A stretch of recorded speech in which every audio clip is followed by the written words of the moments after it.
साल का आखिरी गुरु पूर्ण योग कल। इन 5 राशियों का शुरू होगा स्वर्णिम काल, करें या विशेष उपाय। 21 नवंबर को साल का आखिरी गुरु पूर्ण योग बन रहा है। सूर्योदय से लेकर सूर्यास्त होने तक गुरु पूर्ण योग बना रहेगा। गुरु पूर्ण योग में सोना चांदी जैसे कीमती आभूषण खरीदना बेहद शुभ माना जाता है।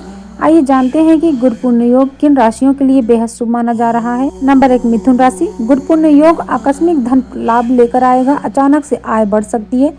दोस्तों रिश्तेदारों के सहयोग से महत्वपूर्ण कार्य पूरे होंगे। नंबर 2, कन्या राशि। किसी पुराने निवेश से लाभ मिल सकता है।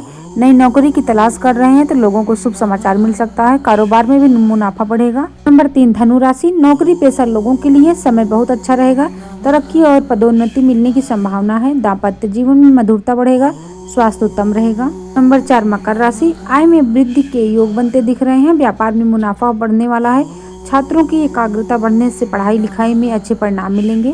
नंबर 5, मीन राशि। आर्थिक मोर्चे पर खूब लाभ होगा। पारिवारिक रिश्ते में मजबूती आएगी। वाहन या नई संपत्ति खरीदने के योग बन रहे हैं। पुराने रोग से मुक्ति मिलेगी। जाने उपाय। गुरु पूर्णिमा योग के दिन भगवान विष्णु और माँ लक्ष्मी की पूजा करें। इस दिन कनक धारा स्त्रोत का पाठ करें और गुरु मंत्र का जाप जरूर करें।